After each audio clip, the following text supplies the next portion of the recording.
بسم الله الرحمن الرحيم. Assalamu alaikum. I want to welcome everybody to Manna's class from pre-Mayflower to post-pandemic, understanding the experience of Africans in the Americas, Africans and their descendants in the Americas. Bismillah, alhamdulillah, salatu salam, Rasulullah. We have Dr. Dr. David Akbar Gilliam, who will be doing the class today for the next 5 weeks, inshallah. I wanted to read Dr. Gilliam's bio. Mashallah, it's very extensive, and he's been very gracious and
Brother Malik, you're on mute, inshallah, if you can unmute yourself.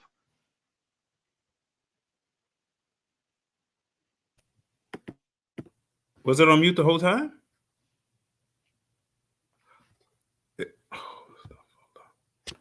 Bismillah, alhamdulillah. You're good. I apologize. We were trying to get your attention, but yeah, you were on mute. If you can start again with the introduction. Thank you so much. Assalamu alaikum. Sorry about that, everybody. Bismillah, alhamdulillah, salatu salam, Rasulullah. I want to thank you all for joining us for Manna's class. Deeply apologize about that. All right, Dr. Gilliam. From pre-Mayflower to post-pandemic, understanding the experiences of Africans and their descendants in the Americas, by Dr. David Gilliam, who will be joining us for the next 5 weeks, inshallah. I will read Dr. Gilliam's bio again. Dr. David Akbar Gilliam was born in Youngstown, Ohio. He grew up there and in Chicago, Illinois. As a child, he first heard Islam from an aunt and uncle who joined the Nation of Islam under the leadership of Elijah Muhammad. As a young adult, he joined the Nation of Islam, still led by Elijah Muhammad. He continued in Islam after the death of Elijah Muhammad under the leadership of his son, Imam W.D. Muhammad, who succeeded his father as leader of the world community of Islam. Shortly afterward, David Akbar returned from Youngstown to Chicago to take a position as staff writer and Spanish editor of the Bilalian News, the successor to Muhammad Speaks newspaper. Today, he and his wife make their home in Carroll Stream, Illinois, in the metro Chicago area. As an educator, a speaker, and a lifelong learner, David Akbar works with passion to convey the message that language, whether English, Arabic, Swahili, Spanish, French, Mandarin, Navajo, Urdu, Farsi, Yoruba, Hausa, Haitian Creole, American Sign Language, or any other, is our human birthright. Expression through language, whether spoken, written, or kinetic, connects us more intimately to our own communities and to others across the world. Language is especially important to the African American community, who was systemically cut off from this birthright for more than 400 years, but who today is restoring this vital pathway to creativity, self-awareness, and communication. Early in his career, David Akbar lived in Colombia, South America for 1 year, where he taught English at Universidad Javeriana in the capital city of Bogota. And in addition, he has traveled throughout Spain, North Africa, and the Middle East, and has taught the courses Islam in the United States and Explore Islamic Cultural Zones of Chicago at DePaul University in Chicago. The National Endowments for the Humanities awarded him a competitive grant to participate in its Summer Institute, The Literature of Equatorial Guinea, a pedagogical approach on the campus of Howard University with a goal of developing courses on the literature and traditions of sub-Saharan Africa, Africa's only nation whose spoken language and literature includes Spanish. David Akbar earned his undergraduate degree in Hispanic Studies at Harvard University and his master's and doctoral degree in Hispanic Studies at the University of Illinois at Chicago. He recently retired as chair of the Department of Modern Language and associate professor of Spanish at DePaul University in Chicago, Illinois. He maintains his affiliation with DePaul as Emeritus Advisory Board member of the University Center for African and Black Diaspora. Alhamdulillah. Assalamu alaikum, Dr. Gilliam. Thank you for joining us. Wa alaikum assalam wa rahmatullah. I greet you and my brothers and my sisters and all those who are within the sound of my voice and perhaps the face in front of you. I greet you in the Arabic language of Assalamu alaikum and peace be unto you. I further thank Amir Zaid Shakir for the chance to present what I have and share with you through Mana, and all the brothers and sisters at the behind the scenes who have helped me to prepare, and all my brothers and sisters in Wheaton, Illinois, who first inspired me to work to develop this course. I thank Brother Malik especially because he illustrated some of the points that he was saying. We have so many forms of language, and silent language is one of them. And so with his great patience, he endured to give it both in silence, with gestures, and then again with vocal. But this is a lesson to us in the variety of language, as some of what we were saying, since my background is in language, and that is sometimes we don't give proper recognition to the different forms of language, such as sign language, which is a kinetic language through action. And it is just as valid, just as expressive. And if you've ever watched it on any of the newscasts, for example, especially during COVID-19, you've seen how expressive it can be. And you wondered why maybe you didn't take a course or learn it from a friend or family member, because it's just as expressive as Black language or any other very energetic language. So I thank you, Brother Malik, for your patience and your perseverance. I thank you for your ears who are listening to me and your eyes to hear what I have to say. What is this course? Where does it come from? And what can you do with it? Our world changed just about 1 year ago today with the death of George Floyd. It changed our world, at least the way we look at it. And that was the first invitation. It provoked the first invitation to develop this kind of a course to help share with others what the background to the death, to the murder of George Floyd was, and maybe some insight into the future. So his death, his tragic murder, was like a solar eclipse where we had a certain amount of light with all things going on. Then all of a sudden, no light. It was almost as if time stood still. And then we continued. We thought we would experience a great change after something like we could compare to a solar eclipse. But instead, all too often, we are seeing more of the same oppression and abuse and injustice that we saw when George Floyd was alive and among us, and when his life was tragically taken from him. So this course, which comes at a time when I was just finishing up my official career duties, gave me a chance to reflect back on my life. And for that, I thank Allah for all of the opportunities to be here now, to look back and share. So I worked and do work and think in the language of literature. I wish I were a better storyteller. I hope to be even better and better, but I certainly appreciate a good story, as I'm sure most of you do. And stories is how we communicate. We tell each other stories. So first of all, this course should tell a story.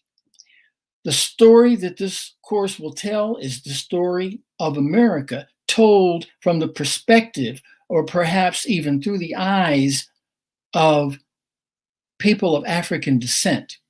Those would include my eyes, many of your eyes, and millions of us here in not only the United States, but all over the Americas. So what would I like to do with this course? This course, now you know where it came from. I'd like to tell you what this course is, what it intends to do, and what you might be able to do with it. This course is going to give you background, much of which may be unfamiliar and new to you, and that's good. We always like to learn new things. This will be historical facts and stories reflecting our experience to connect a lot of dots, so to speak, because much of our history has been hidden from ourselves and hidden from others. And only with this history can we forge forward more successfully to solve problems. So in this course, we will tell the story of not only America, the United States of America, USA, but all the Americas, which stretch from Canada and even further north down through the Caribbean, Mexico and Central America, and all of South America. Many languages are spoken. And the Americas took on a new life and a new meaning when the Europeans, the Africans, and the indigenous peoples who lived there came together, often violently, sometimes in cooperation, and created a new history and a new people. We as Africans who came from the continent of Africa, our homeland, our lives, those of us who survived that middle passage across the Atlantic Ocean, were profoundly impacted, profoundly affected and a new people, in effect, was created. So after we see this history, after we share with each other, because I won't be the only one communicating. I may have the main storyline, maybe thanks to the technology, but your input will be critical. The main source of input, as I see it now, and as I understand this technology we're using to be able to pull in so many people to communicate at one time, will be through questions that you will ask. I hope even now you may be asking some questions and sending them on to be organized that I might address. And also perhaps definitions of key terms. We have a new language today. When we talk about race, when we talk about oppression, when we talk about justice, we have a new language. We have a lot of research that's being done. And in the last 10 and 20 years, we have had a lot of research being done by Brother Dr. Ibrahim X. Kendi and many, many others that is bringing to light stories. Two of the first articles that I want to share with you come from the New York Times. One is What is Owed by Nicole Hannah Johnson.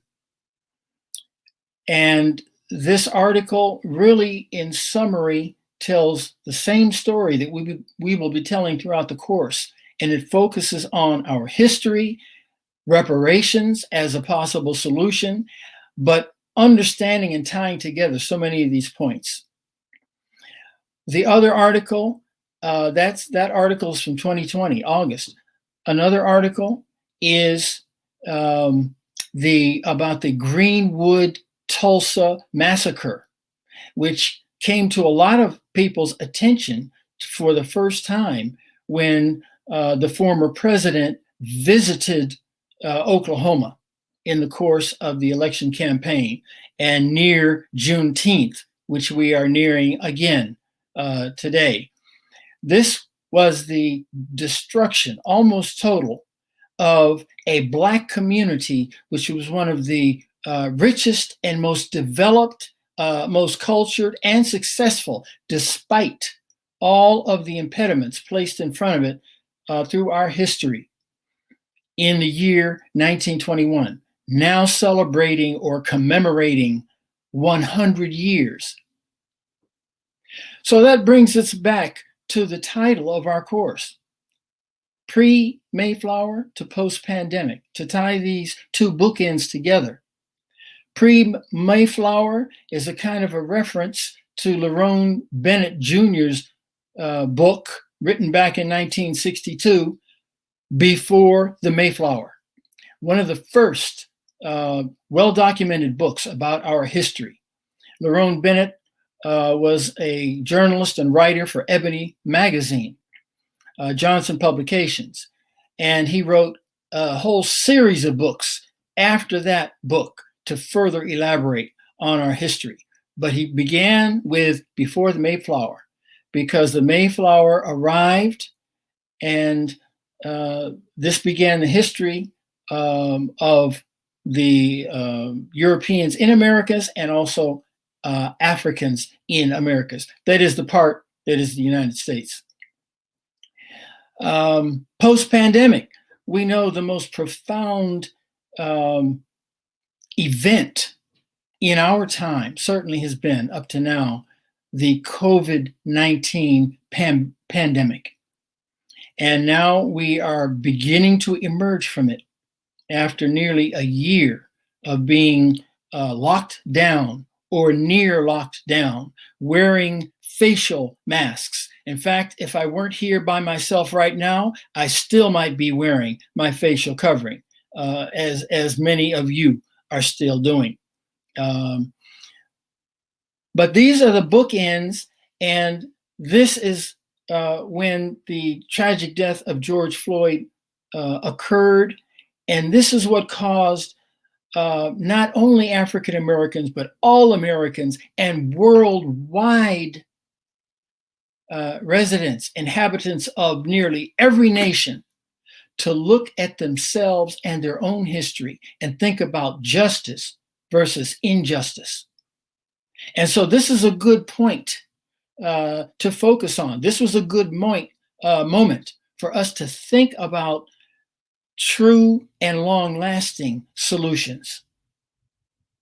How can we finally, inshallah, if God permits, as God permits, us to resolve or make genuine progress on problems that have proved intractable, as we say, or unsolvable for so many years, decades, centuries, nearly half a millennia, nearly half of 1,000 years now. 1619 project up until today, and longer, because the Americas began, and our life as African descendants began even before the 1619 project, before the Columbus, before they came before Columbus is another book written by Ivan van Sertima of Rutgers University years ago in the 70s. He wrote that and followed it up with a whole series of books about Africans coming to the so-called New World. And so our people as descendants of Africa have had a long history, an illustrious history, but also a history of suffering and oppression. So these are all the things that come into this story, and the opportunity that this story presents, like the opportunity of our history, is to resolve some of the greatest problems that the world has ever seen. What can we do? What can you do with this course? We hope the first thing we can do, we know we're living in a time where you can hardly tell truth from falsehood, fact from fiction. Fiction is good, though. I'm a storyteller, mostly a story appreciator. So fiction can be good. It can be another form of truth. But falsehood, that's what we want to be careful of. So how can we distinguish falsehood from truth, or fact from falsehood? Many of us are overcome. We figure we can never do that. We can never do that. Our dean places great responsibility on us as individuals. Our tradition tells us, go as far as China to seek knowledge. Our dean tells us, when we observe Ramadan, once every year, we are urged to read the Quran for ourselves as individuals. 1/30th, one section, 1/30th every day.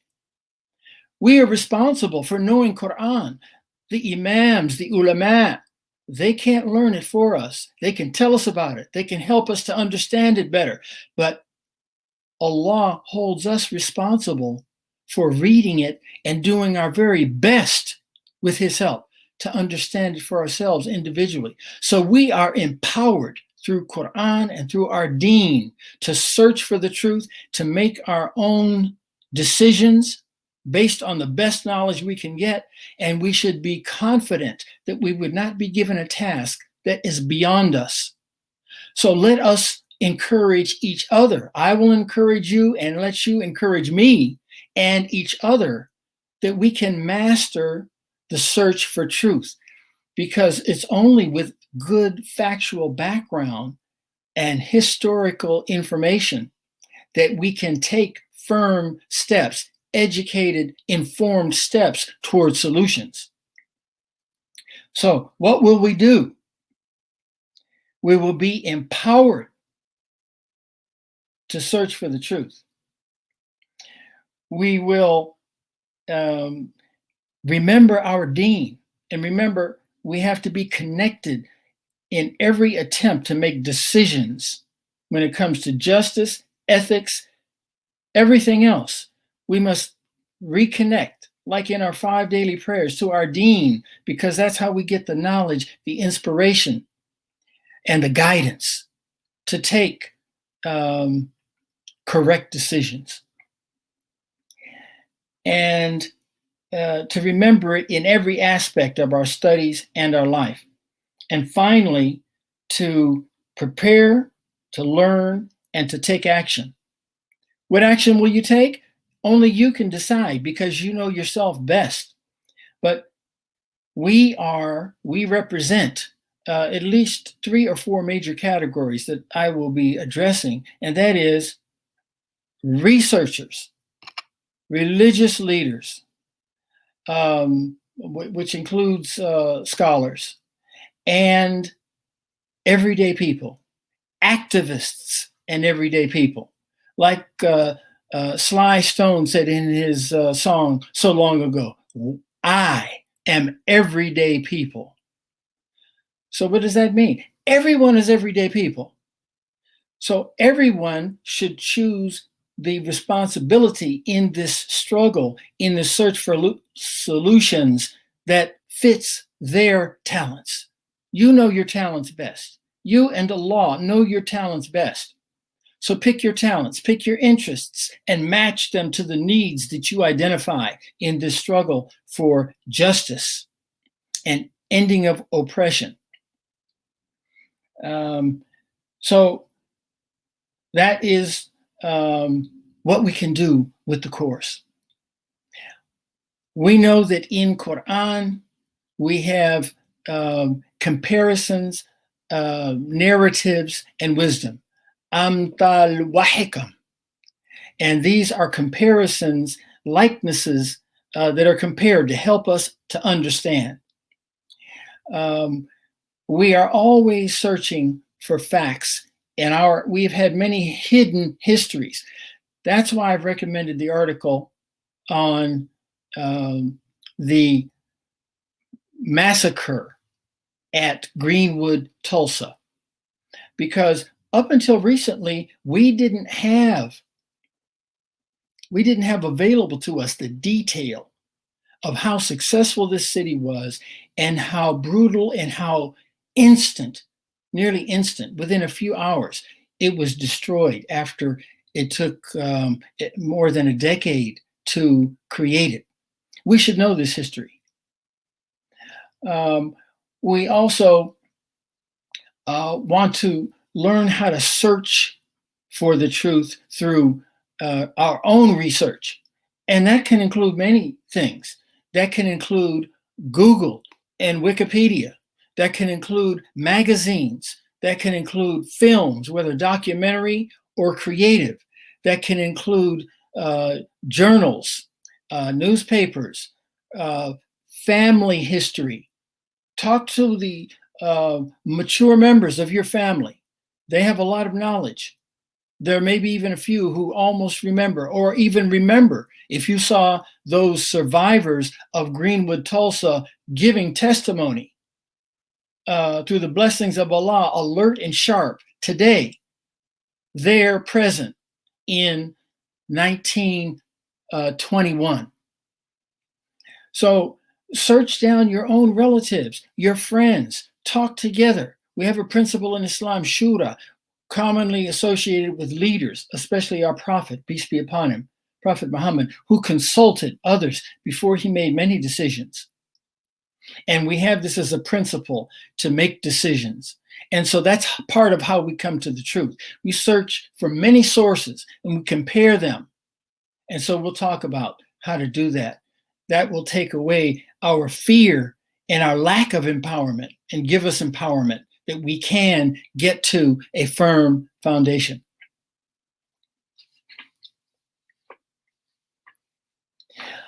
There are many things which I would like to come back to, but the last one I'll end before we go to our slide deck, to go into the first material, to give you a sample of how we will cover some of the material in the course to present to you. As a background to the story we want to tell about America, much of it, of course, being our story as the descendants of Africans, but our story is part of the larger story, an important part. We are protagonists, main characters in this drama, in this story. But it includes people of many, many ethnicities, faith traditions, and parts of the globe who converged here, either as immigrants or forcibly brought, as we were, most of us, not all, and the peoples that were here before us. The indigenous peoples, sometimes referred to as the First Nations or the Native American peoples. All these three categories of peoples came together to form the new nation, so to speak, the new community of the Americas. But inside this story, and maybe shedding light on this story, I'd like to refer to two texts which are important to our history, both from the 20th century. One by Carter G. Woodson, The Miseducation of the Negro. Carter G. Woodson, is considered the father of Black history because of the work that he did. We'll give more information about him. Some of you may be well familiar with him already. But his book has an amazing impact even today. So that's part of what we'll be discussing. Is history dead, or does it live today in ways that we often don't recognize? If we sample some of the ideas from Carter G. Woodson's book, The Miseducation of the Negro, we may have a chance to make new decisions about whether history is a dead letter or whether it's alive and sometimes kicking today. The other book, almost in parallel with The Miseducation of the Negro by Carter G. Woodson, is Message to the Black Man in America by Elijah Muhammad. Many of you know Elijah Muhammad as the leader, and some call founder of the Nation of Islam, certainly the leader, beginning in 1933, the same year that The Miseducation of the Negro was published. But in 1965, Elijah Muhammad consolidated his teachings over the previous 30 years or so into the book Message to the Black Man in America. There's a striking resemblance between these ideas. One written and presented by a man who had little formal education, but who had the ear of thousands, hundreds of thousands, and perhaps millions of people here in the United States alone and beyond the borders. Carter G. Woodson, in contrast, was a man who earned his PhD from Harvard University, only the second African American to do so, but one who, by his own admission, having to learn so much after he earned that PhD, after being out in the world, working and seeing oppression, seeing injustice, seeing failure, although some success as well, about the life of African Americans from an academic point of view, from a down-to-earth point of view. Amazing how striking these two books and their ideas. Do for self, a major idea. Economic success and education, and what constitutes a valid, valuable, useful education. So this will be kind of a subtext or behind the story that will help inform our perspective as we go through our main story of our experience as Africans and descendants of Africans in the Americas, and particularly in the United States of America.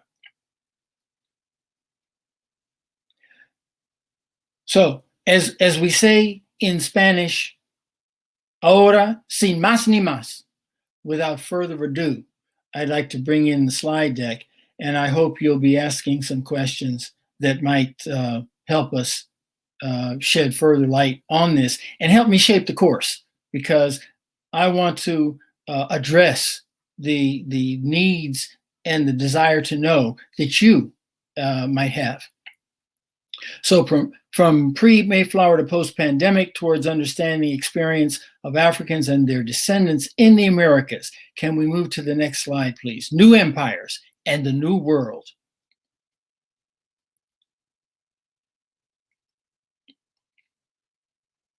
What happened in 1492? Well, most of us, if we went to school in this country, we can remember the little rhyme in Columbus sailed the ocean blue in 1492. Well, there was a lot more that happened than that. He's credited with being the first European who reached these shores of what came to be called the Americas, but even that is called into question. But he did have his realm of importance. To better understand the world of 2020 and now 2021, let us go back to the Iberian Peninsula, 1492, the southwesternmost part of Europe, shared today by Spain and Portugal. Closer to Africa than Florida is to Cuba. So they say Cuba is about 90 miles off of the coast of Florida. I've made that trip from Spain into Morocco, and it's only about 10 to 15 miles. It's very close. You could almost swim if you were a very, very good swimmer, but certainly a boat ride is very quick. Facing the Americas from across the Atlantic, closer than any other part of Europe, made it easier for them to arrive compared to the other Europeans. Experienced Muslim rule, way of life, and scientific advancements for nearly 800 years, 711 to 1492. That's right, it was within the same year that they completed the conquest of the Christian monarchs, Isabella and Ferdinand, of that peninsula, renaming it Spain in 1492 and sending Columbus to the Americas. A lot happened in this year. Let's find out more. Next slide, please. End of la convivencia, nearly 800 years of three peoples living together. The Jews, Sepharad in Hebrew. The Christians, Iberia and Hispania, that time in Latin when the Romans ruled. The Jews had been there for a long time, even during or early in the time of the Romans. The Muslims, Al-Andalus. That's what the Muslims called this, what's now known as Spain and Portugal together, the Iberian Peninsula. And we have all of these words surviving even to today. The history is living. Sephardic Jews are Jews that are from Spain. Many live in New York and throughout the United States and other parts of the world. Iberia and Hispania, Hispanic, we have. Iberian Peninsula, we still have. And we still have Andalusia, the southern region of Spain. Next slide, please. So in 1492, 4 key events. The Muslims were defeated.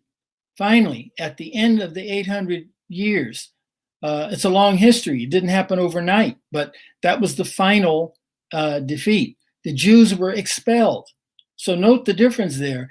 The Jews who were not in power, but who played a very great role in the life of the community of the peninsula, were expelled completely. The Muslims stayed on for at least another 100 years till the time of Don Quixote, but they were defeated, not in power anymore.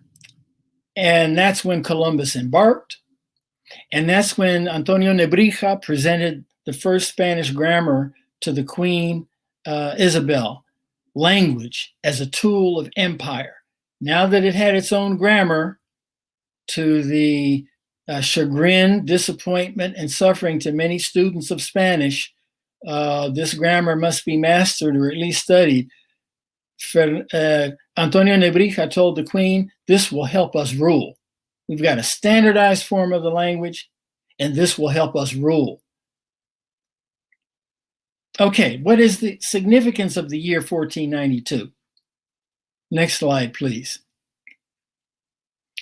A change in the world order, economic, political, social, cultural, linguistic, all of these things. A completely new world was about to begin, not just because they were coming to a new physical territory, a new geography, but the whole way the world order was, the government of the world, the concepts that ruled the world were about to change.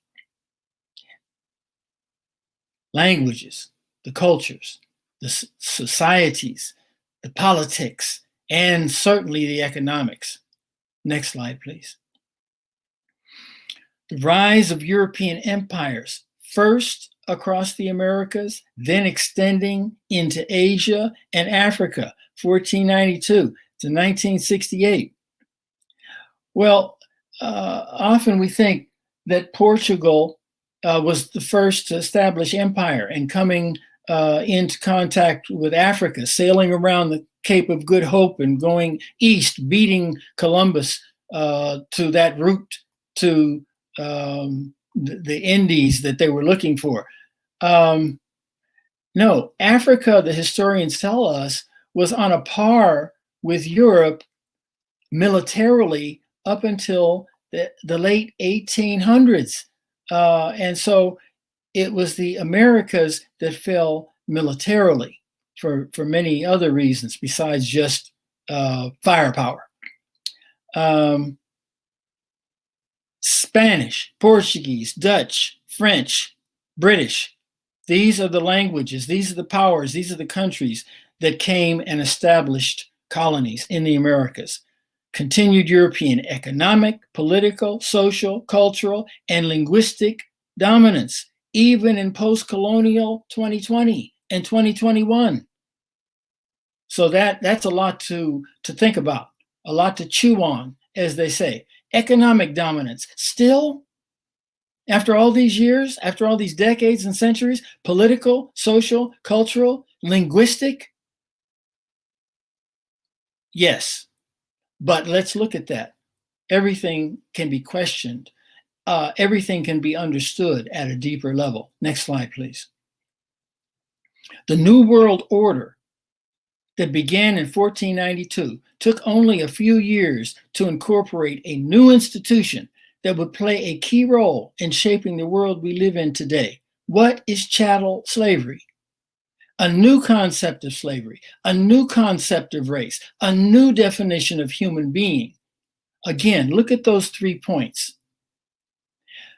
Some people say why slavery is an old institution. It's existed across the world almost since the earliest time. We certainly have references in Quran to slavery. Slavery, as addressed in the Quran, is not the same as this new chattel slavery. Never a good thing. And we know that in Quran and in our Muslim tradition that freeing a slave is considered a doing of good and a way to end that institution. But chattel slavery came in after 1492. Next slide, please. To be a slave is to be owned by another person. This is slavery in general now. A human being classed as property, a human being forced to work for nothing. That is without pay, to be more specific. An enslaved person is a human being who is made to be a slave. An enslaved person is a human being who is made to be a slave. This language is often used instead of the word slave to refer to the person and their experience and to avoid the use of dehumanizing language. Here are two very important points that refer to the whole course itself. One of the important parts of the structure of this course is terminology, or what we call key terms.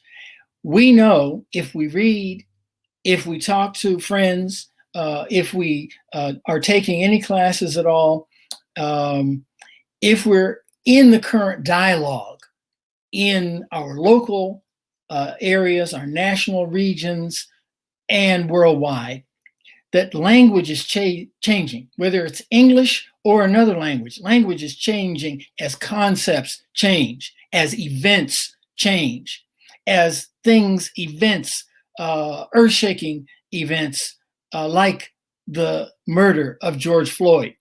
A whole new language begins to be created little by little, sometimes quickly. So what are we talking about? We're talking about dehumanizing, and we're talking about chattel. What is chattel slavery? What's the difference between that and regular or slavery that existed before that time? You can't call slavery regular by any means. So I'm constantly monitoring myself for use of language.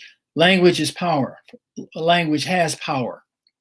And so we use a term like enslaved, which you may have heard more and more these days, because it means the person who is enslaved is still a human being.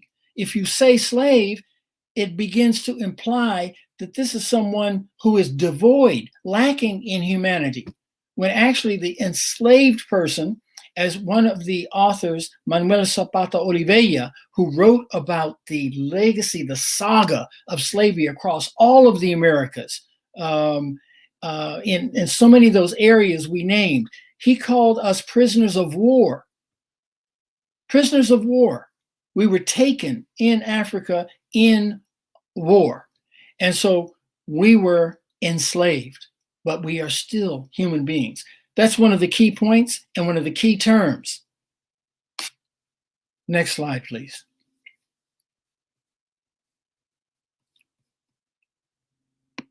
So chattel slavery.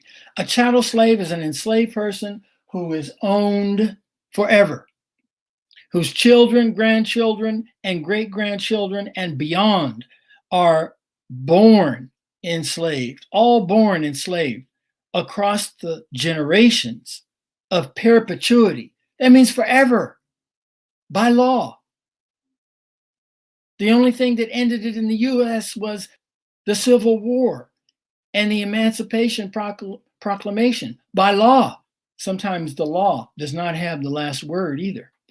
The individual and all descendants are treated as complete property to be bought and sold as the owner decides. Chattel slavery was supported and legalized by European governments and monarchs, practiced in European colonies from the 16th century onwards. So you may be seeing series on TV, Underground, or the Underground Railroad. All of these histories coming to film. Again, we're searching down resources. They can be very useful. They can create or recreate a time period, but we still have to examine them to find out what's fact and what's false. Next slide, please. Significance of chattel slavery. We begin with calculating the hundreds of millions of hours of free labor that accrued to the European and American slaveholding nations that were provided by more than 16 generations of Africans and their descendants across a span of nearly 500 years. What specific aspects of the legacy of chattel slavery can you identify in the United States today? No time to make your notes. We'll go to the next slide.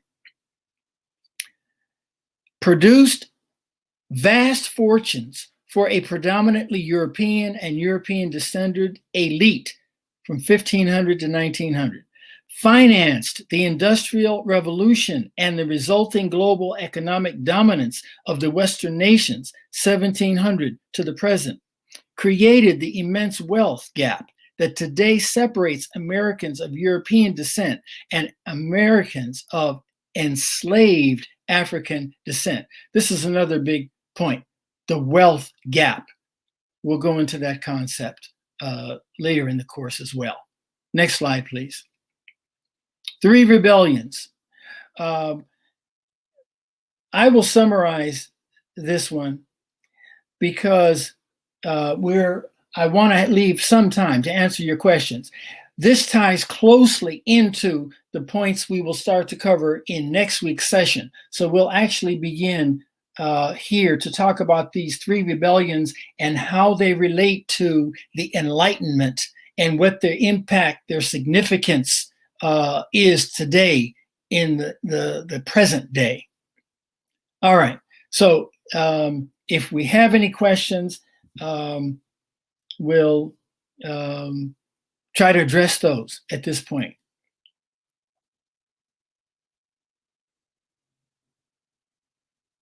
If we do not have any questions, we can continue on the point we have in front of us on the slide deck. So that's a benefit also. The first decade of the 1600s. All right, that's 4 centuries now, right? We're in the 2100s, 20, back 1, 19, back 1, 18, back 1, 17, back 1, 16. No, that's close to 500. If you're like me, you have to keep adjusting between the 17th century and the 1600s, same time. All right, what happened then? Ironically, or maybe not so ironically, surprisingly, maybe not. Things get in the air. Things happen in history, in groups. There's an idea, there's a concept, there's a force in the air, in the minds and hearts of people. And it begins to take flight. And we as Muslims understand it as this is how Allah works. And we try to understand it and work with it. So what happened? Yanga of Mexico, Palenque de San Basilio of Colombia, Palmares of Brazil. It may be that you heard of 1 or 2, maybe all 3 of these. It may be that you heard of none of these before, because most of the time they're not telling us about this, certainly in grade school or high school. And many times you have to take very certain courses to even hear about it in college level history courses. It's our history. It got left out. What is the significance? Yanga, an escaped slave. Bencos, Biojo in Colombia, an escaped slave. And Zumbi, and others in Brazil. What is the significance of the fact that the first 3 communities to achieve freedom and independence from European colonial powers in the Americas were all predominantly communities of escaped slaves? Next slide, please. I had the pleasure, the blessing to visit both those communities that still survive. That's in Colombia, Palenque, San Basilio, and that's in Mexico, Yanga, outside of Veracruz. But Palmares in Brazil, that had to be destroyed. It got too big and too successful, and they were not able to permanently negotiate their freedom as they were up until the official independence of those nations in Mexico and Colombia.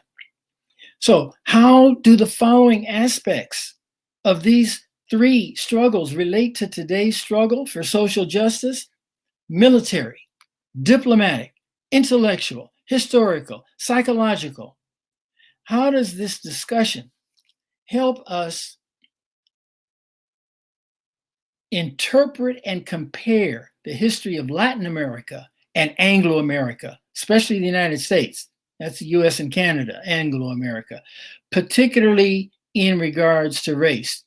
How can it help us identify common issues of any peoples who have experienced colonization or oppression?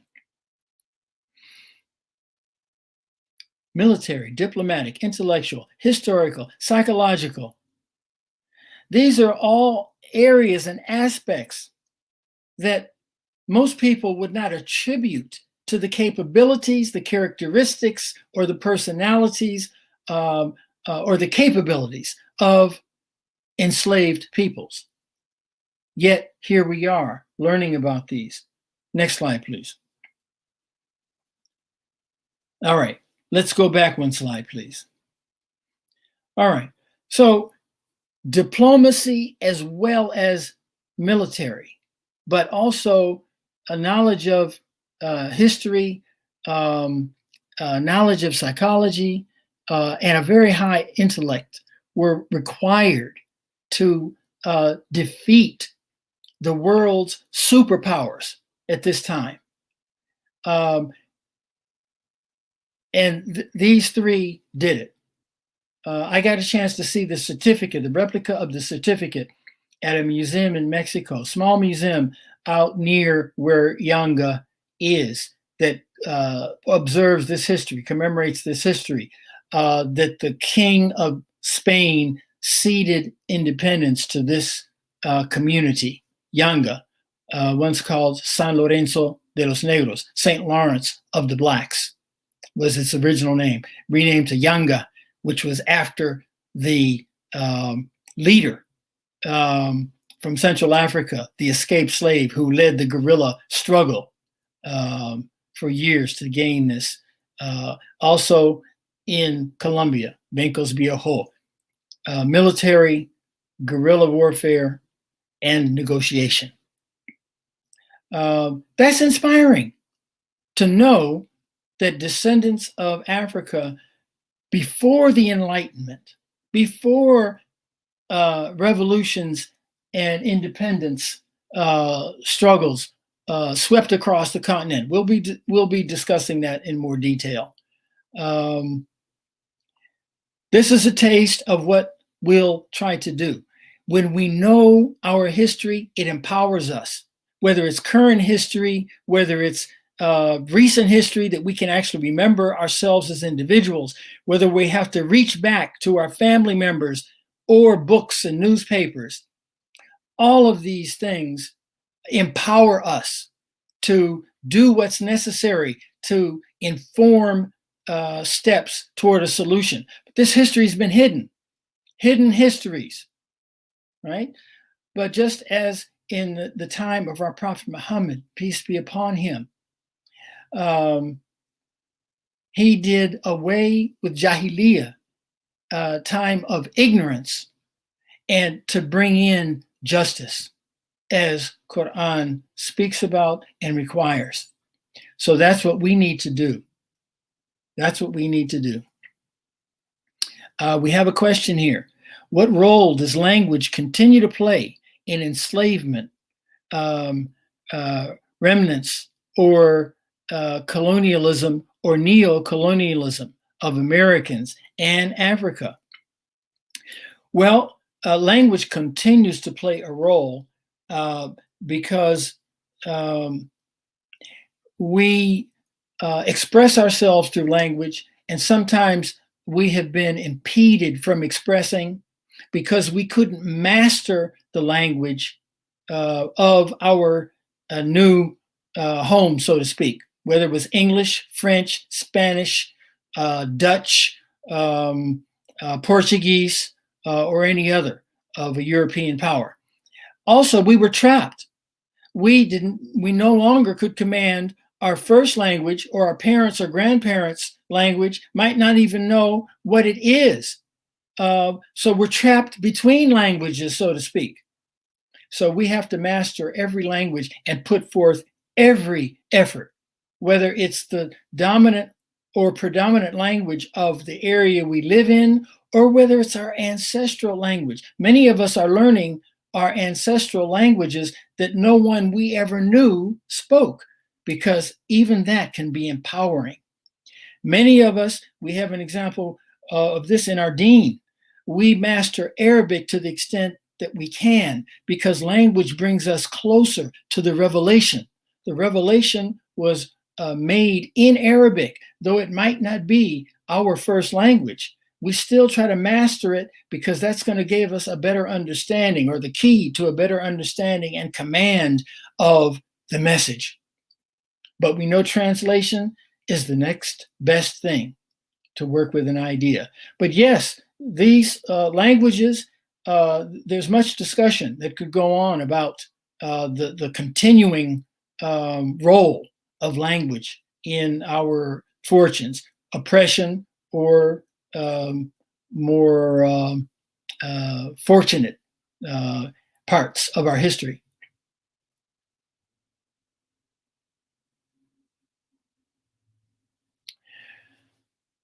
I want to thank everyone who took the time and the patience to listen. I hope, inshallah, God willing, you will return and prepare any questions. Watch any messages you get, receive by posting or any communication to see what will be recommended for you to read to better inform a discussion or a question for next week's class. Assalamu alaikum. Peace be unto you.